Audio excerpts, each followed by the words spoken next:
We're going to go ahead. Ready to go? Okay. Good evening, everyone. We're going to have everyone take a seat. Welcome, everyone. It's such a nice day, and I know you're sacrificing a nice day, and some, I think, are enjoying their nice day, but we appreciate you coming out today. My name is Eric Phillips. I serve as the Economic Development Director for Union County and Marysville. And again, this is the first speaker series event that we're having to talk about economic development and prosperity, what it means to us as a community to create dialogue.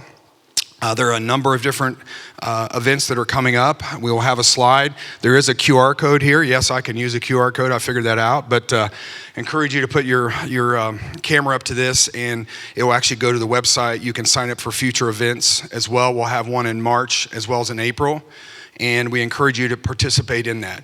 A few brief announcements before we begin. Again, we're in the beautiful Avalon Theater. They're sponsoring this event as well as the Economic Development Office as well. But this actually was remodeled in 1930s, I believe, to actually create this theater. It was actually came back to life here about a year ago. But what a great facility in Uptown Marysville. So we're blessed to be here in such a great facility. Again, this is the first event tonight, or we're going to focus on the growth and what it means to Marysville and Union County. Next month, we will talk a little bit more about a proposed development on the west side of town. And then in April, we will have John Melkai from the BIA, who represents the home builders in Central Ohio, as well as William Murdoch, who is with MORPC, Mid-Ohio Regional Planning Commission, talk about housing in general. And some quick facts: there are only 21 homes currently available in Marysville, for example. And looking at the county, the average home price in Union County listed price today is $450,000. And that's higher in Delaware County, so it's extremely high, and housing is critical to our future, and that's why we're approaching that or discussing that issue, and also. So you know where the restrooms are. There is coffee, and there's water out there, so we encourage you to use that. And then after the event, we also encourage you to visit an Uptown restaurant as well. But again, thank you for coming. I do want to introduce our first speaker. In tonight's agenda, we will have Bill Lafayette, who is an economist here in Central Ohio, talk about the growth and analyze the growth for us for the first half hour. The second half hour, we will have a panel discussion led by Luke Fleming and on our team in economic development. And we have three panelists to talk about the community and what it means to live here and why they moved to Marysville, some of those answers. I've been here for 22 years. In 4 days, it'll be 22 years I've been in Marysville. And wow, we are blessed to live in such a great community, a great county, a great city, a lot of great things happening because of leadership that's been in place. But again, what's our next 20 years going to look like? And that's why we're starting this dialogue and this discussion. But first, I'm going to shut up because I want to introduce our speaker tonight. It's Dr. Bill Lafayette. He is the owner of Regionomics, a consulting firm focused on helping clients understand and thrive in small area economies, neighborhoods, communities, and regions.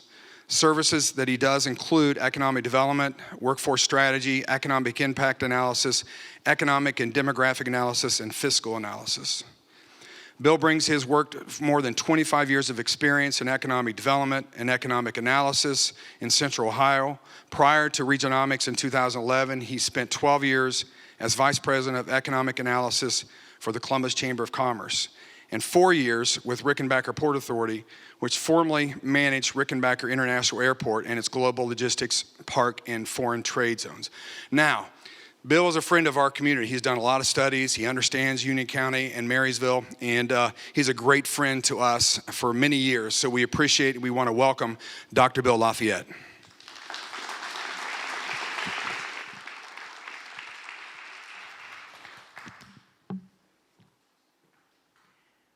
Well, thank you, Eric, and thank you all for being here. I've got the light right in my eyes, so it's hard to see y'all, but I guess you're all, there you are. So Eric has asked me to do a little study contrasting the characteristics of growing and declining cities. And let's see, I need my PowerPoint. Where is it?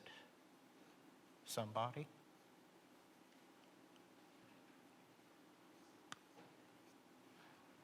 I'm trying to find my PowerPoint.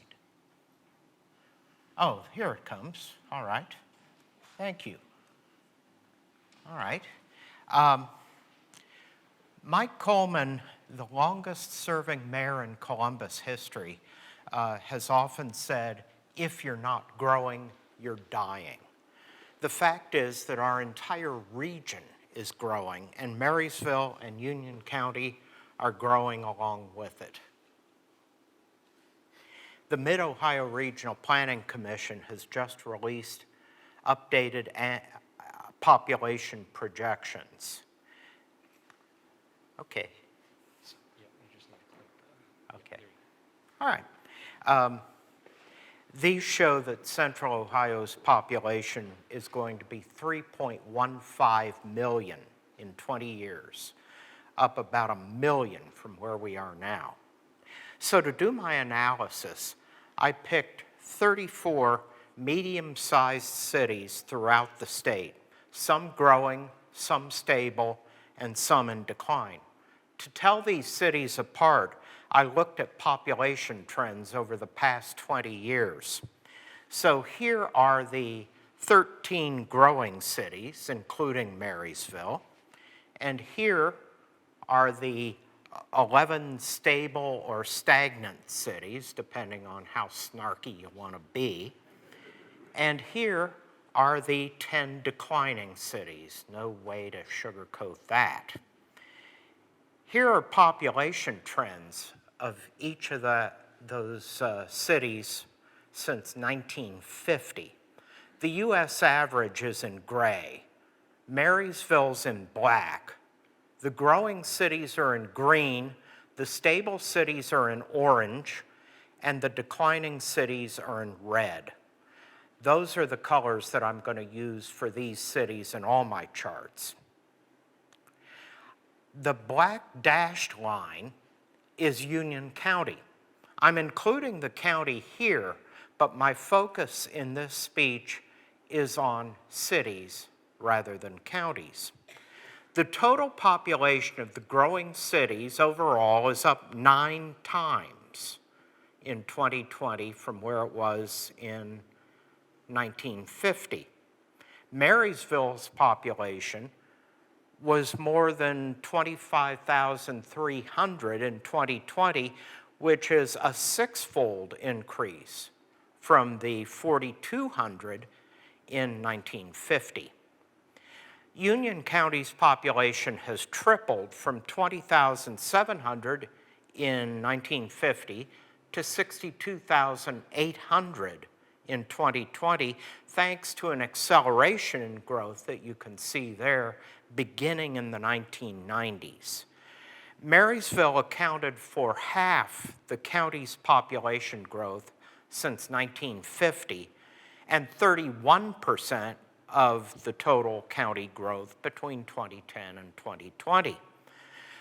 The stable cities were on a growth path through 1970, but have stagnated since then.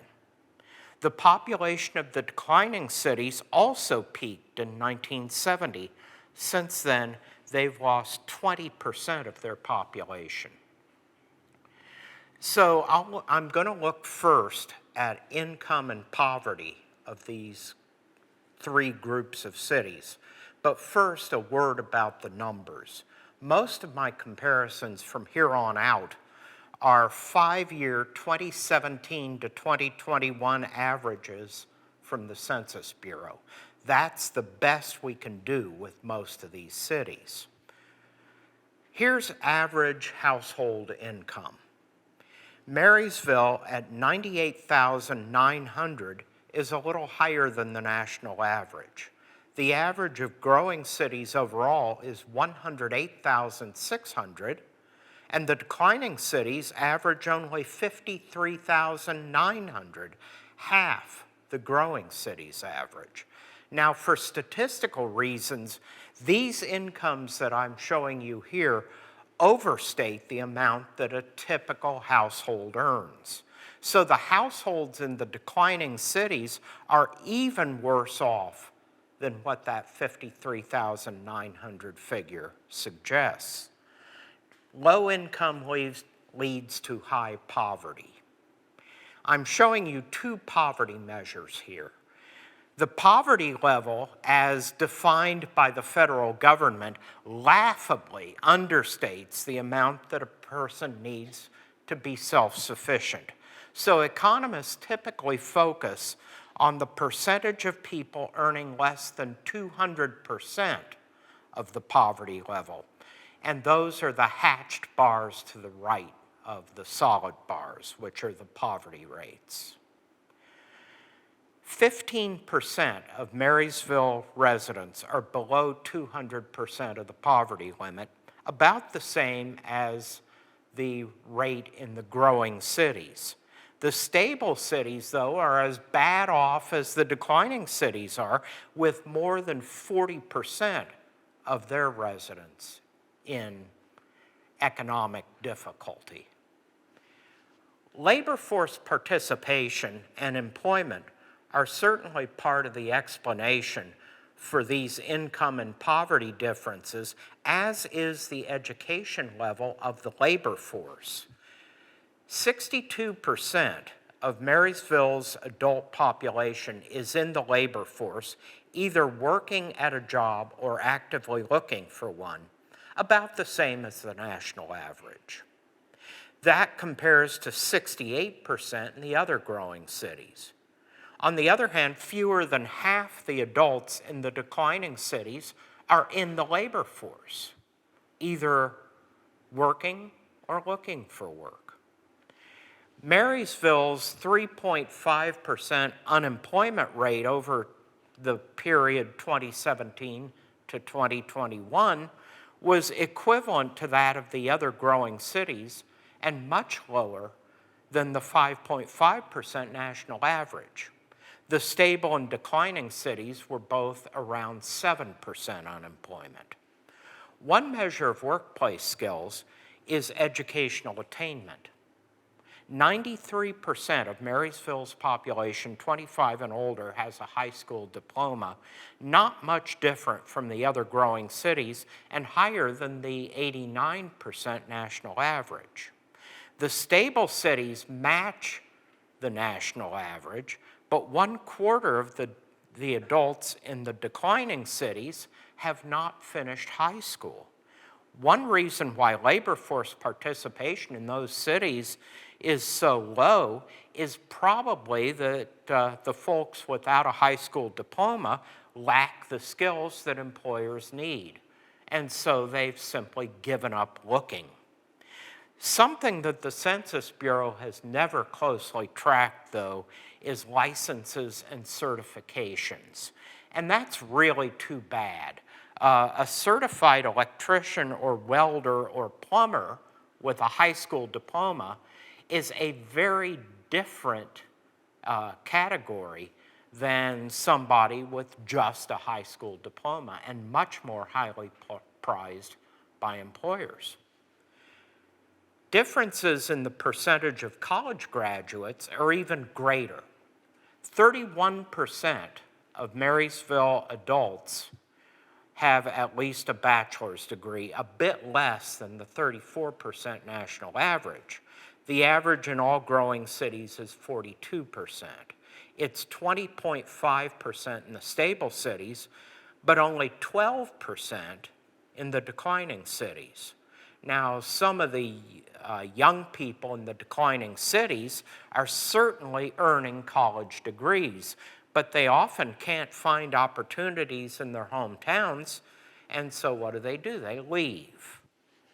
So let me turn next to housing and housing affordability. Here is recent appreciation in owner-estimated values of owner-occupied houses. Interpreting this is just a tiny bit tricky, because what I'm doing here is comparing the 2008 to 2012 average to the 2017 to 2021 average, which again is as good as I can do.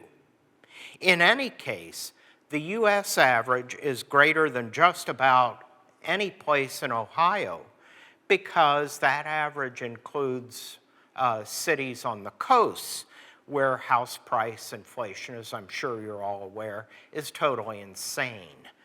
But the Marysville appreciation of 32% is really not much less than the 35% national average, and certainly higher than the 29% for all growing cities.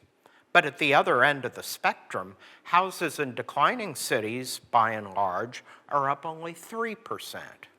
Now, those price changes don't include inflation, so those homeowners in declining cities are generally far underwater.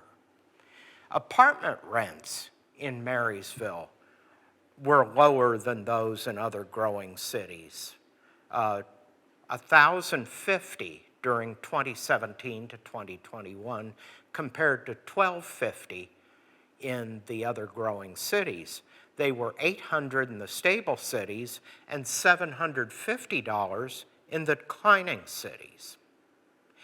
Now, with these rents in stable and declining cities so much less than in the growing cities, you might expect that rent affordability in the declining cities especially would be better than it is in the growing cities. But you would be wrong. It turns out to be much worse. Granted, affordability, especially among renters, is a problem everywhere. The Housing and Urban Development Department defines anybody paying 35% or more of their income in rent as what they call housing cost burdened. This applies to 40% of renters nationwide, but only 26% of renters in Marysville. That's less than the 31% in all growing cities, the 38% in stable cities, and the 40% of renters who are housing cost burdened in the declining cities. What isn't shown here, though, is the fact that nearly 1 out of every 5 renters in Marysville and the other growing cities, and 1 out of 4 renters nationally and in the stable and declining cities, pays at least half of their household income in rent. Heaven help them if their transmission falls out. Finally, let me take a look at the growth or decline in the number of locally serving businesses. Having a wide array of retailers, medical offices, arts and entertainment options, restaurants, and personal services conveys at least 4 benefits. First, it encourages competition and helps to prevent outsized price increases. Second, it provides goods and services nearby, saving residents time and travel cost. Third, in the case of retail, restaurants, and arts offerings, it helps to elevate the city's uniqueness. It attracts visitors and gives a sense of place. And it does a better job of satisfying the unique wants and needs of the community. Fourth, the employment in these establishments also generates income tax revenue.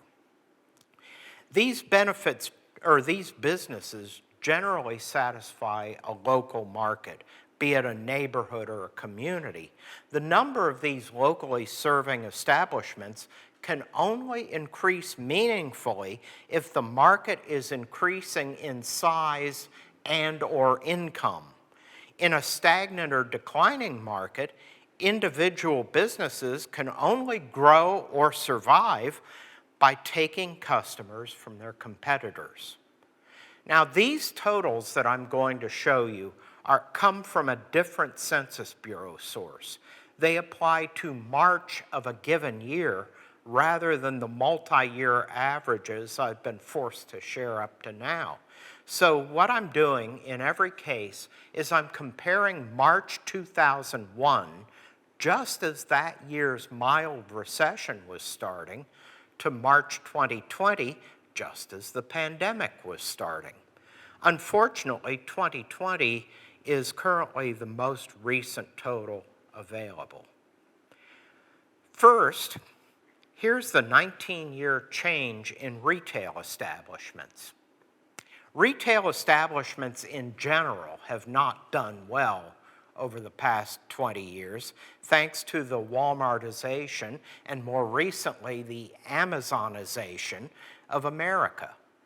Retail establishments nationwide were down more than 7% from 2001. But Marysville and the other growing cities have actually slightly broken even. But the stable cities are off more than 17%, and the declining cities are off nearly 30%. Here's the change in healthcare establishments. These are the offices of doctors, dentists, other medical professionals, and medical clinics that are likely to serve a local market, but not hospitals, which may be drawing from a larger population. The number of medical offices in Marysville increased 17% between 2001 and 2020, less than the 81% increase, far less, than in all growing cities. That may be because the growth of medical offices in Dublin, but having these services in town would certainly be more convenient for you all. These establishments in stable and declining cities have not changed much, even though the aging population, even in declining cities, needs more medical care. Here are arts, entertainment, and recreation establishments. This includes theater companies, this theater, museums, bowling alleys, golf courses, and gyms. Marysville's done well. These establishments are up by more than a third here. Growing cities in general are up by nearly a half. But the number has fallen in both stable and declining cities, and this adversely affects the quality of life in those communities because arts and recreation offerings are less plentiful. The number of restaurants is up nearly everywhere as more and more people let other people do the cooking. But again, the growing cities with growing markets are able to support a greater number and wider array of restaurants. The number of restaurants in Marysville was nearly half again as great in 2020 as it was in 2001. But in other growing cities, the increase was 70%. It was 17% in the stable cities, 3% in the declining cities, essentially unchanged.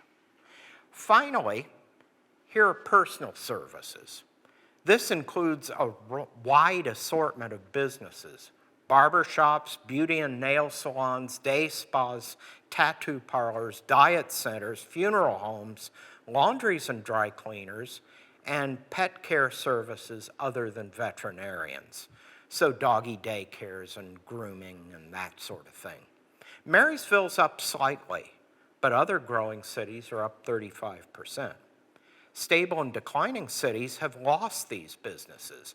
There are 17% fewer of these establishments in the stable cities, 35% fewer in the declining cities.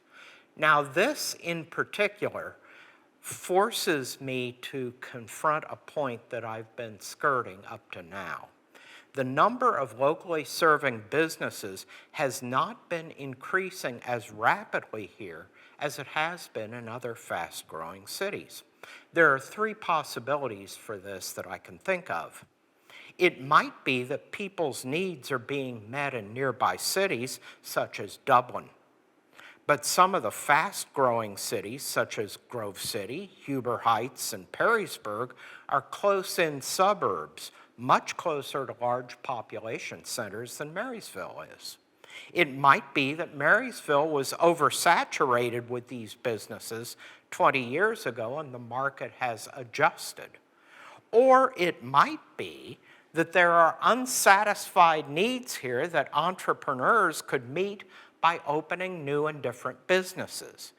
These are opportunities that could be successful because they're meeting needs that aren't being met now, at least within the community. The second and third possibilities are far more likely than the first is, but there's no way to tell from this analysis alone which is correct. My guess is that the answer probably lies somewhere in between. An easy way to think about this problem and its potential solution is to ask yourselves and your friends, what kind of business isn't here that you wish were? Then find somebody to start it up. Maybe that's you. In any case, I certainly thank you for your attention, and I wish you well. It's your chance. He's going to... Questions, observations, witticisms?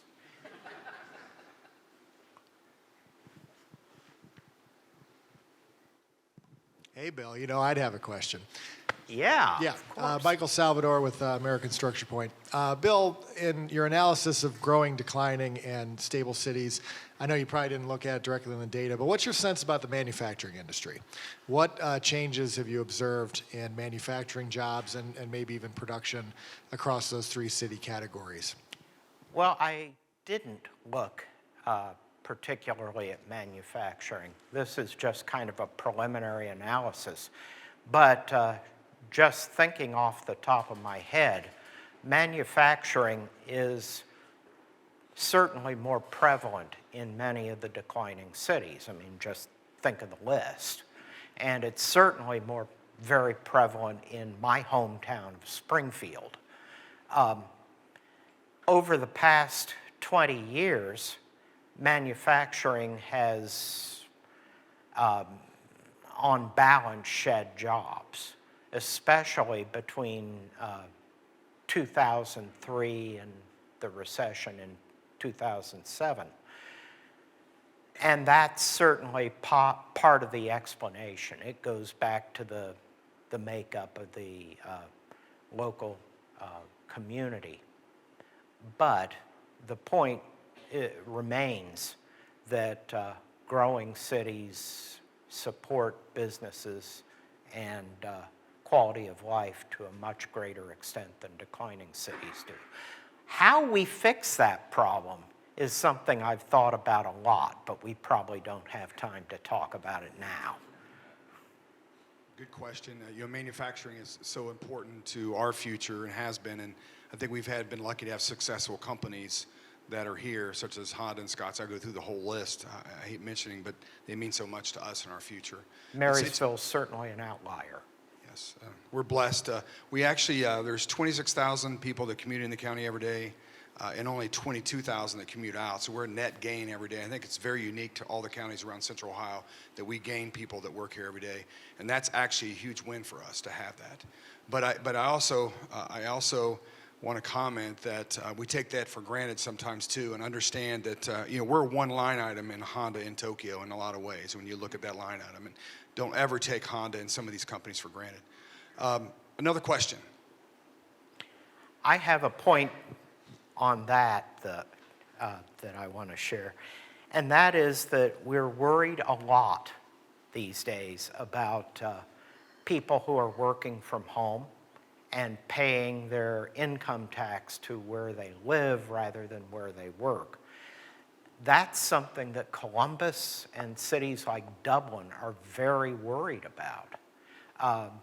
Yes, you've got people commuting in more than commuting out, but a lot of those are manufacturing folks, and it's very hard to do manufacturing work from home. Great point. To the bravest person in the room, second row. Good job, Mike. Yeah. Thank you. Observation-wise, I've been here 13 years in Union County and Marysville. I live in Wadsworth, so it was nice to see us as one of the growing cities up there. Yeah. But also, my wife's a nurse at Barberton, and you see that manufacturing like it was brought up, and the decline there in Massillon and in Marion, those were the big manufacturing. Sure. It's nice to see that Marysville and like Wadsworth has that great combination of that manufacturing and local retail. So where do you see the balance there? And then for the other one is the affordable housing. You know, when you're looking at the houses here being at 450,000 and stuff like that, where does that come into the factor? That is something that I'm worried about. And I guess my fellow MORPC board members might not like me to say this, but I'm scared.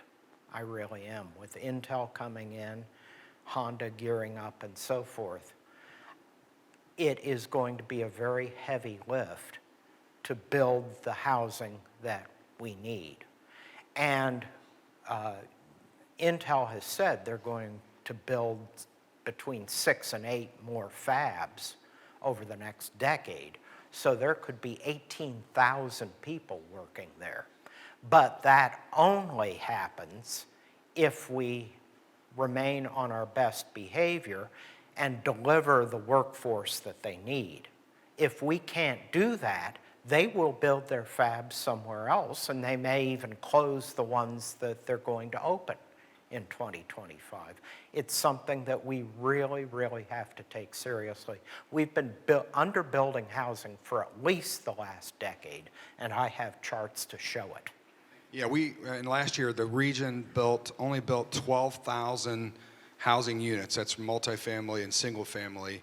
That's in the Columbus region. Austin, who everyone strives to be, that's where a lot of companies are, and that's where the workforce, over 40,000 units were built last year. So growth is relative when you look at housing, and the housing's a huge challenge in this community as well as many others in the region.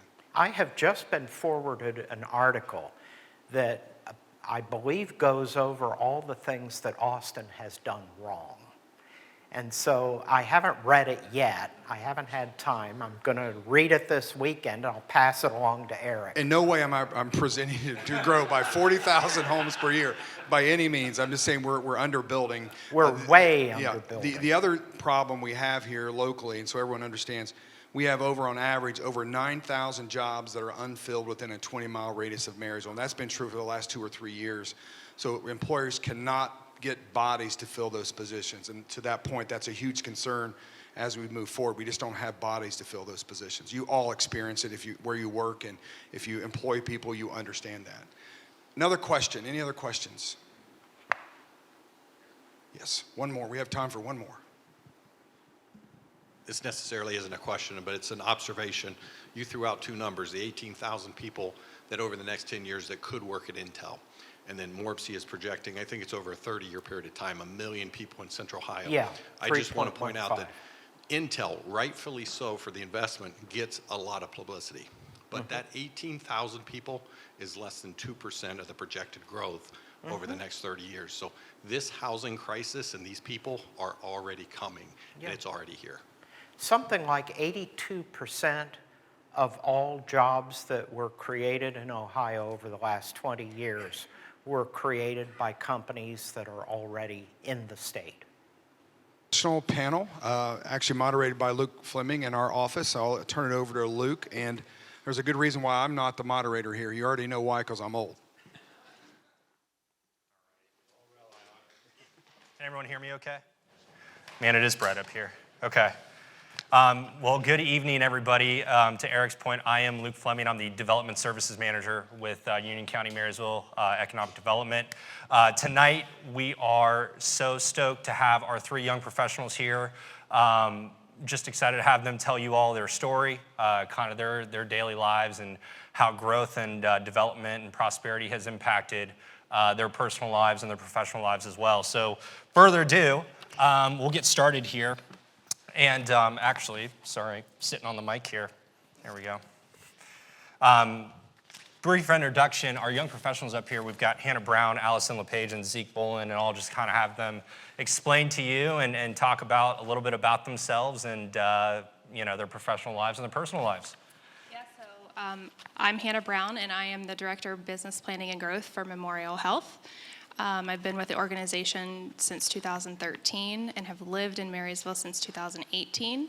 And in my role, I'm the growth component of the hospital, so I get to do analysis and recruitment, strategic planning for the organization. So I am literally selling Marysville and our community every single day. And there's been some challenges along the way for sure, just with, opportunities that we have, availability in housing and all of that, which we'll touch on. But I'm originally from a small town, Southern Ohio, the western end of Pike County. If anybody's familiar with Pike County, then you're aware of the fact that it is one of the stagnant counties in the state. Not a lot of growth, and it was honestly the main reason I chose to leave. Got the heck out of Dodge, and here we are. Hi, everybody. My name's Zeke Bolin. I'm an urban designer working for a firm in Columbus called OHM Advisors. We are an architecture, engineering, and city regional planning firm, and I specialize in graphic visualization of all sorts of designs. We design buildings, public parks, spaces. We actually designed this building here. So I recently moved to Marysville with my wife and two kids at the time. In 2021, we bought a house here in uptown Marysville, and I commute to Columbus every day. And yeah, we've been here, I guess, for about 2 years now, and love Marysville. Proud to call it our home. I'm from Lima, Ohio, so I moved to Columbus for school at Ohio State, and then when we started looking for housing, we couldn't find anything in a price range, so we started looking out. Branching outwards, and Marysville is where we ended up. And since then, we didn't know a whole lot about Marysville before moving here. And since then, we've learned a lot about the community and have nothing but good things to say to our family and friends. So, yeah, that's me. Hi, I'm Allison LePage. I work for Richwood Bank. I have been living in Marysville for about 3 years. I'm originally from New Jersey. Very different compared to the rest of them. Big city person. During the time that I've lived here, I live with my husband, and I actually have my brother-in-law and his family living here as well. During the time that I've lived here, we have rented, and it's been very hard to try and find anything to buy, being just still very young, and it's kind of made it impossible for any of us, but we're gonna keep trying. I spend a lot of time in the community. I do a lot of volunteering at the Humane Society. I also work with the Monarchs Athletic Association. I do different volunteerings in different communities, so I do pins as well. So we get to do a lot of outreach with my company, so it's been great getting to meet everyone, and I do work with a lot of businesses and a lot of Marysville residents, so I'm sure I see a couple in the audience that I saw tonight, so it's been great getting to know everyone and their families and why they love Marysville as well. Thank you all. Good stuff. So kind of following up on that, I know you're all what I would call transplants, when it comes to moving to Marysville. So what brought you to Marysville? Work, personal life? What was kind of the enticing thing that you thought? We always hear small town feel, right? Small town feel with great amenities, but what does that mean to each one of you when it comes to why you moved here? I can start. Honestly, like I said, we just were looking for a house that we could afford. 2021, just like it is currently, was a tough time to find a home. You had to put an offer on the house the same day that it went up on the market. So really, we did end up kind of ending up here for better or worse. And since then, we've learned to love the community, but we didn't know a whole lot about it before. So it wasn't like we had this idea of Marysville. And I, from Lima, I drove through Marysville all my life to Columbus, and you honestly don't really know a whole lot about it, I feel like, if you're not here. So I'm glad it's a great place to live, but to be honest, I didn't know that until we ended up here. So the primary reason we even considered Marysville was because it was convenient. I work at the hospital. I have a 7-minute commute to work, and it's fantastic. But it was 2018, and I will never forget when I told my husband that I had scheduled an appointment to go look at a house, and his exact words to me were, "Marysville? I'm not living in Marysville." He said, if you want to live in Marysville, you can, but I'm not moving there. Well, you can all bet where he lives today. But in all seriousness, it has been the best decision for our family. We have 2 small girls. We're now in elementary school. The school system is great. And yeah, I mean, we love it here. And if I could do it all over again, I would 100% choose Marysville again. So for me, when I'm choosing to come to Marysville, when my husband and I got married when we were very young, and he was in the Marines. So when he got out, it was the prime of COVID. And we were like, well, where do we want to go? My brother-in-law and his family lived out here, and we wanted to move back to family and be somewhere somewhat affordable and not live in a cardboard box. And so we decided to up and blindly move to Marysville, only being here once before. And I gotta say, it's probably one of the best decisions. And I've met very great people, and the schools are amazing. The people wanting to help one another is amazing to see, because you don't always have that in a lot of communities. And the fact that people know your name, you can walk in somewhere and you have a smile on your face, and it's just bright and bubbly all the time. And during that time, I have made many friends, and I wouldn't change it, because like Marysville is kind of like a family all together, and that's the best thing about it.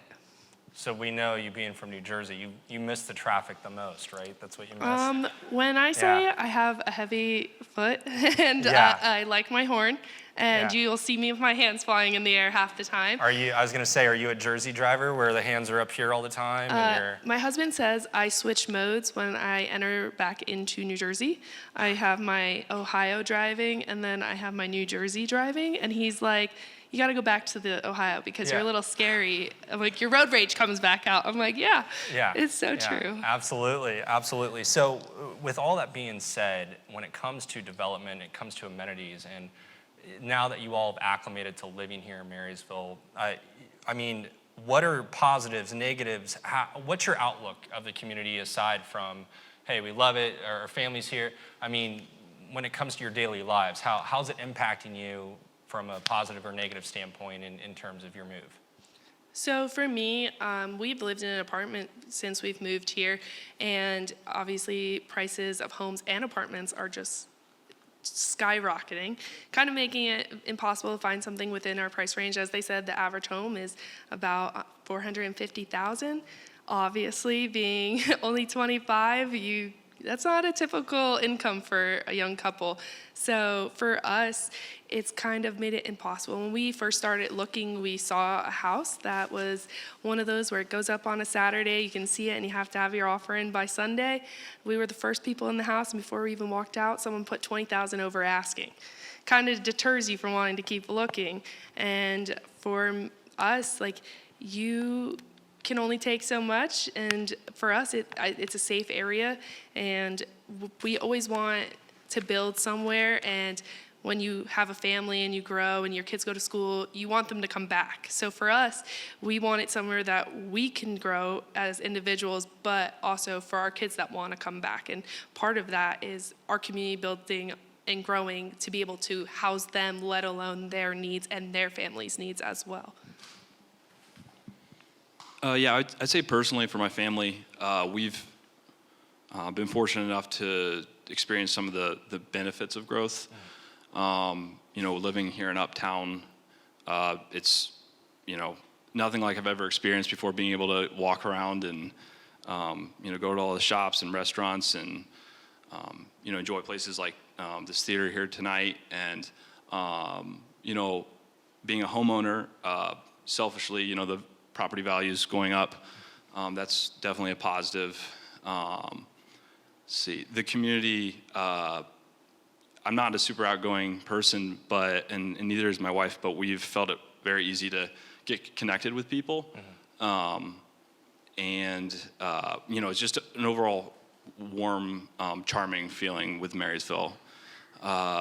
Something that we we share a lot with our friends and family, and we tell them how awesome of a place this is. But some of them actually are interested in moving to the area from Columbus, but they are running into the same issue that everybody else is with not being able to find a place to afford. So it kind of sucks to be like, this is an awesome place, but you can't have it right now. Kind of feel shut out. Sort of thing. Absolutely. So I don't want to, be blind to the fact that there are people in Marysville as well who, might be getting pushed out with the growth. So obviously, there's two sides to every story here. So I'd like to, keep that in our minds as well. So, Yeah. But yeah. Well, I think for to interject, you're talking about the cost of housing, which is actually $455,000 is the average price. Yeah. So, but no, and you have interest rates now, right, that are 6, 7, 8% based on first-time home buyer's credit score might be a little bit lower because you haven't had that opportunity to buy your first home yet. So it is an uphill battle as well. And to your point, people feel like they're kind of pigeonholed into one category. So absolutely. So. Yeah, so I echo the same thing. It's primarily family. Some of the positives is, I think about what do I truly need? What does my family need? And the reality of it is I can be anywhere we really need to be within 10 minutes. And, if that's going to the grocery store, taking my kids to school, going to work, taking the dog to the vet, whatever, going to the doctor, we can literally be there in 10 minutes. When it comes to the wants, I can, in my mind, being from a small town, we had to drive, 30 minutes to get to the nearest Walmart. It's nothing for me to drive 30 minutes to get to some of the luxury amenities, such as going to a hockey game or going to a concert, catching a crew game, going to the mall. In my mind, that is still I would much rather be here than be a part of, the hustle and bustle of downtown and, the traffic and all of that. Some of the negatives, I will also say, is just housing is not available.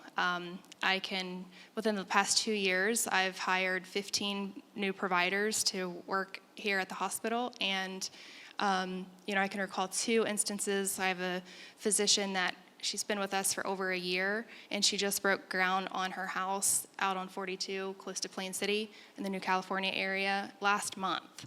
And I hired a physician, a primary care physician, who wants to live in the community.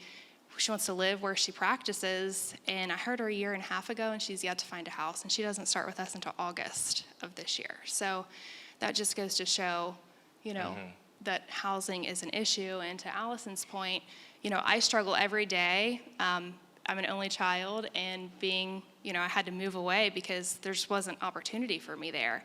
And now that I'm a mother, I want my kids to have access to whatever they want to do. And part of that is, it's a challenge for me because I struggle with sort of, I guess, a sense of abandonment. I'm an only child, and I was primarily raised by my grandparents. So I understand the importance of having the grandparents a part of my kids' lives. So there's a sense within me that's sort of man, am I being selfish because I'm depriving my children of that relationship with their grandparents? But at the same time, if I were to give them that, that means they don't have the opportunity that they have to. My 7-year-old daughter plays ice hockey. There's no way. She's not playing ice hockey in Latham, Ohio, that's for sure. But I would not, no way. My kids come first, and I want them to have access, and I want them to move back. I want them to want to be here. And the reality of it is if we don't keep up with the housing need, there's not going to be any houses for them to live in. And quite frankly, I don't want them living with me forever. So I'm sure they would love that, though. Yeah.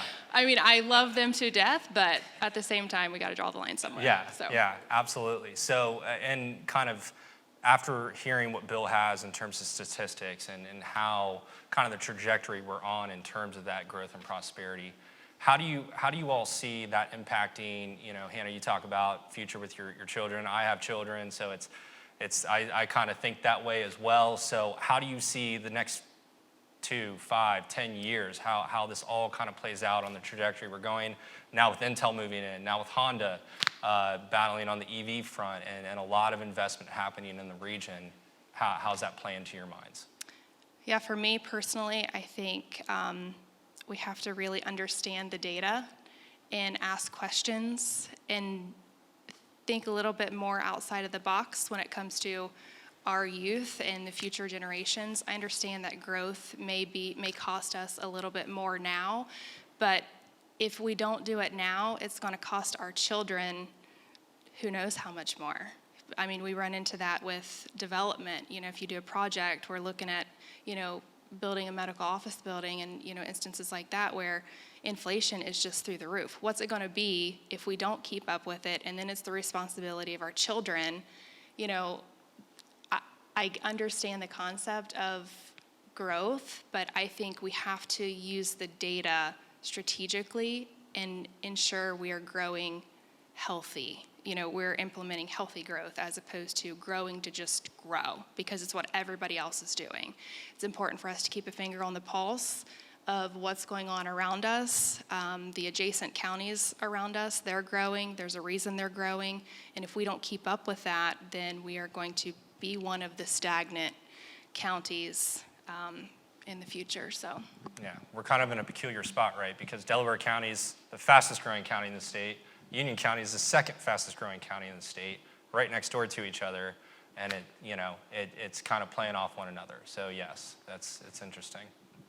Yeah, I know a lot of people in Marysville, and some of them are pro-growth, and some of them are anti-growth, and then there's a lot of people in between. I put myself there a little bit. I think growth is, sometimes an exciting term, and it is for me, but it's also a concerning term to a lot of people.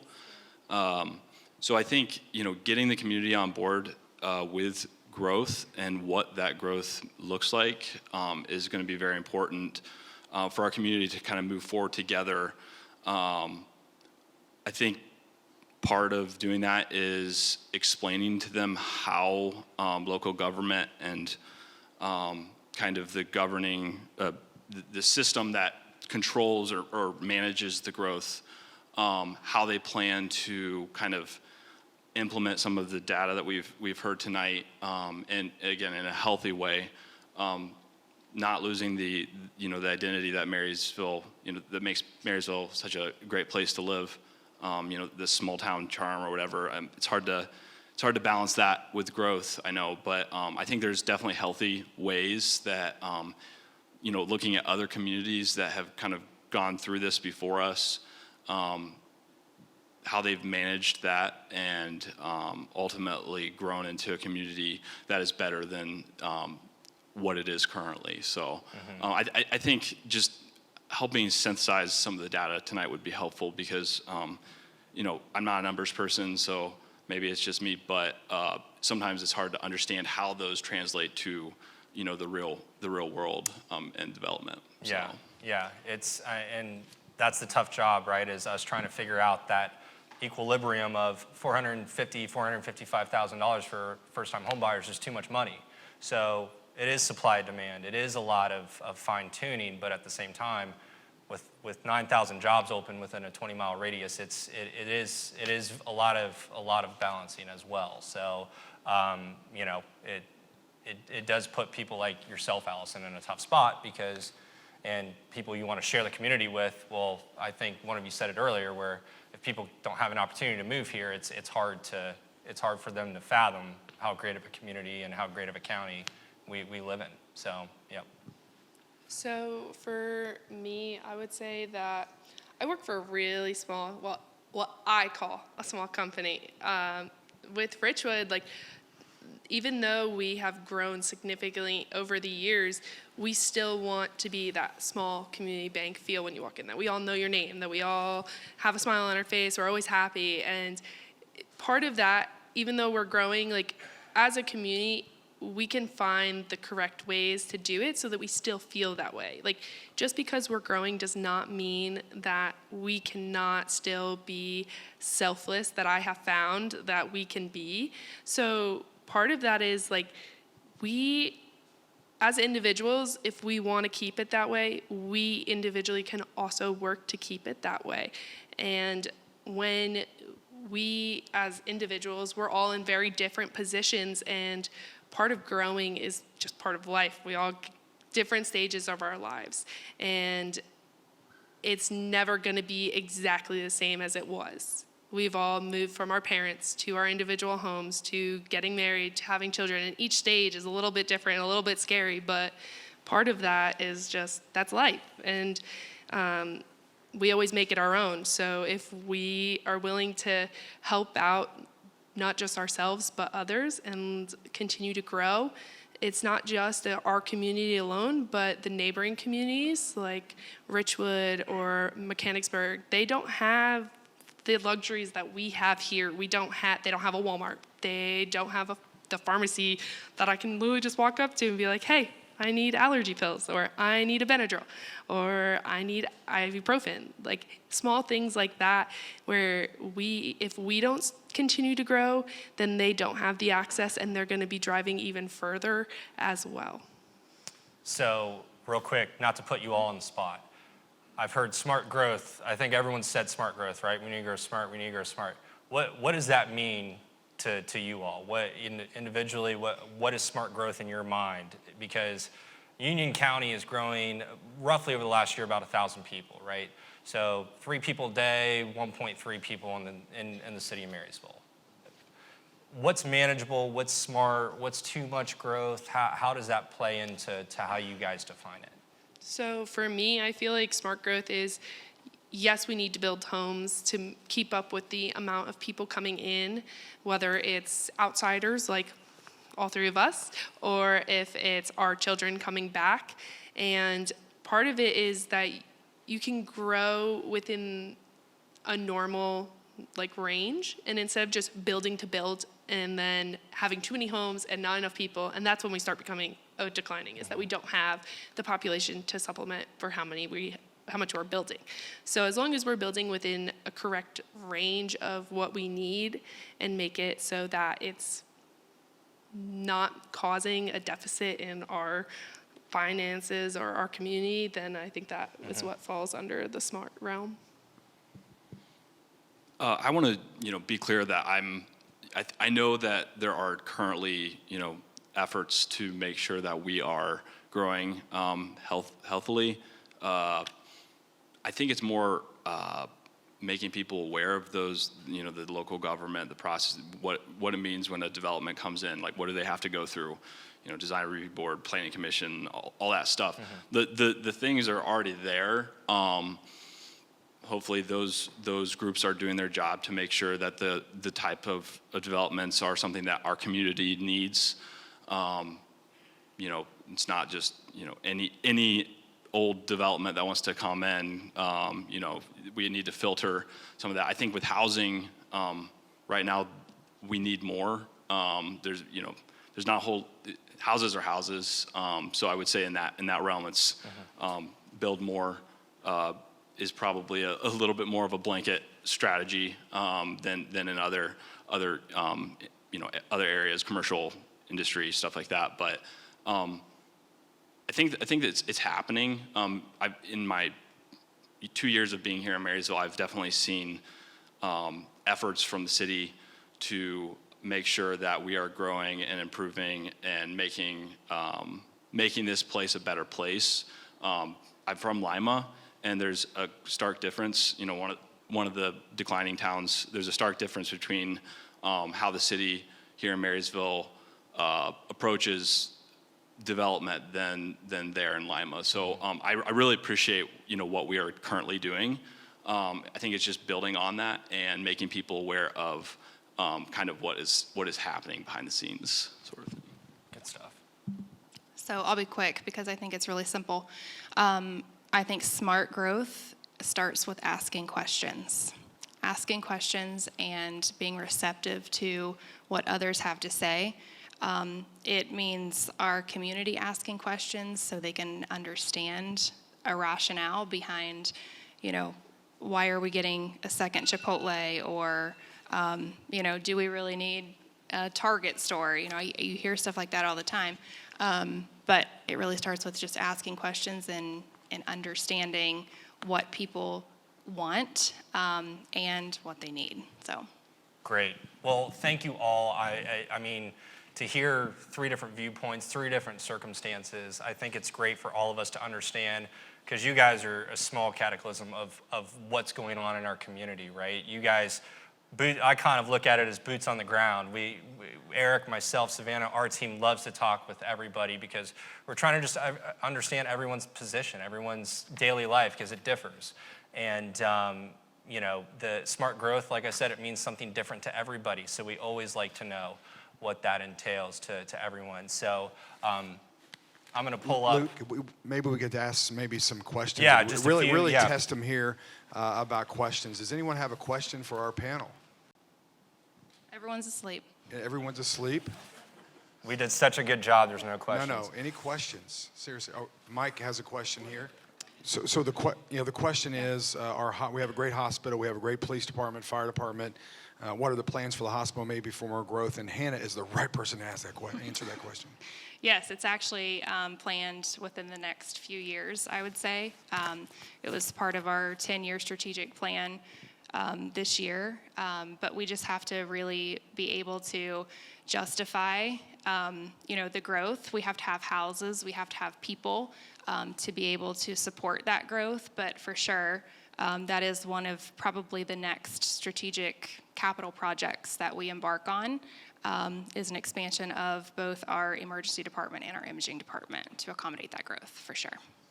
Yeah, we have a great hospital, great school Best. districts, second to none. Another question, Katie Crocco has shocking, she has a question. So it's more of a comment. I really encourage everyone to come to the next couple events that we're going to have with this series, because a lot of the comments that you're making about housing and affordability and things are going to be discussed on the next couple series here. And I just want to invite everyone to understand smart growth is diverse growth. So you have to be proactive about affordable housing. It's not just going to get built because people have good hearts. We have to encourage that, and we have to get creative. And I would like everyone to, sort of, as realtors, the realtors in this room, we know whenever we have parents coming to showings, well, my first house didn't look like this. It's always different. So I think there's a mentality of, well, I don't want to live in that, so I don't want to let it be built in town. So, and I think that's one of the things where we have to have those uncomfortable conversations to have affordable housing, to have diverse growth. Just because you wouldn't want to live there doesn't mean we don't need it.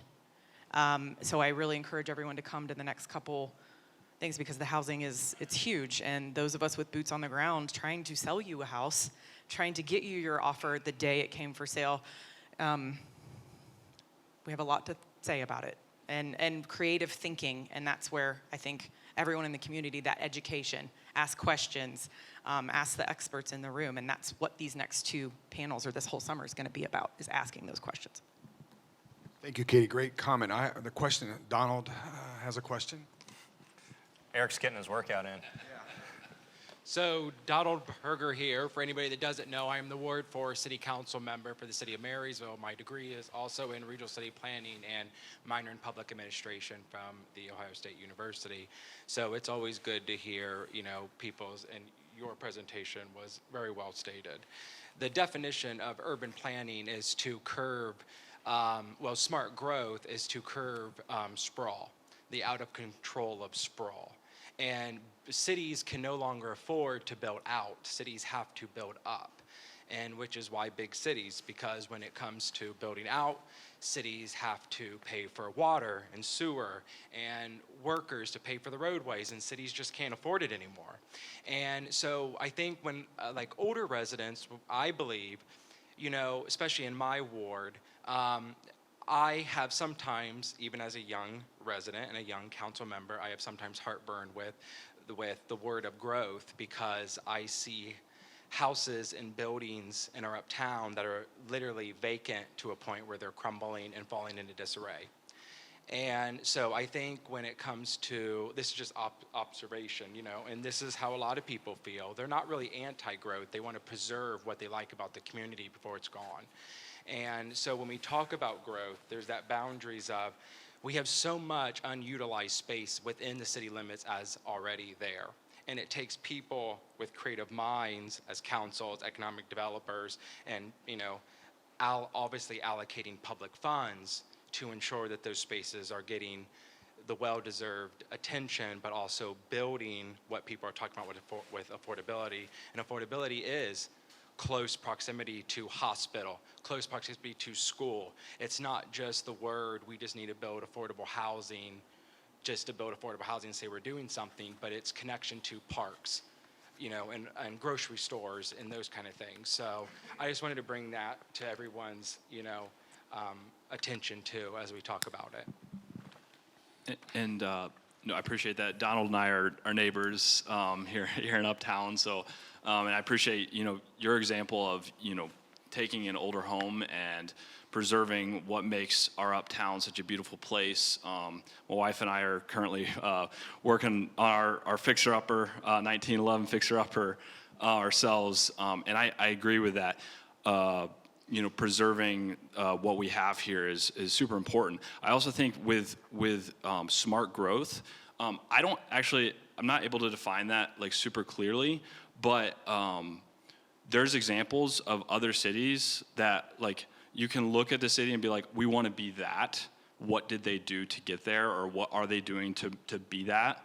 That I feel like maybe it's not as easy to project our future, but we can look at examples of other communities that kind of have lived what we're going to be living here, if that makes sense. So it's not super easily defined, but I think that is definitely an important thing for us to do. So. You totally good point. We got to maintain our small town atmosphere, and how do we do that? That's always going to be a challenge.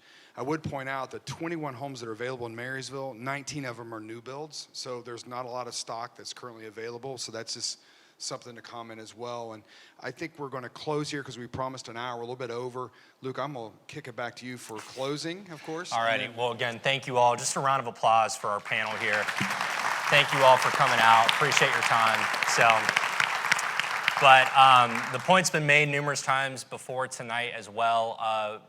Thank you all so much for coming out to join us. You never know when you kick off kind of a new series what the engagement's going to be like, and it's just great to look out and see so many faces, familiar faces, new faces, and be able to share the message of what prosperity and what development means to everybody in the room. So to Eric's point, coming up, the next couple speaker series here on this huge poster behind me, QR code at the bottom, it's all fancy to Eric's point as well. But the next couple months are going to be interesting. So we highly encourage everybody to register, to come out, spread the word.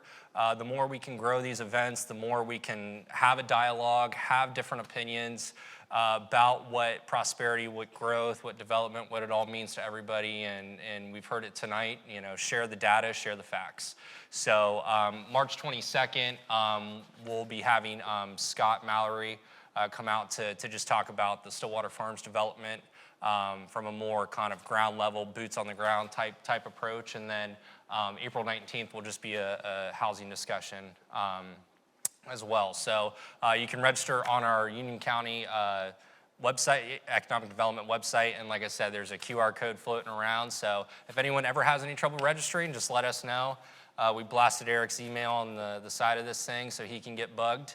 And just let us know, and we'll get everyone signed up. But again, thank you all so much for tonight. Just one last round of applause for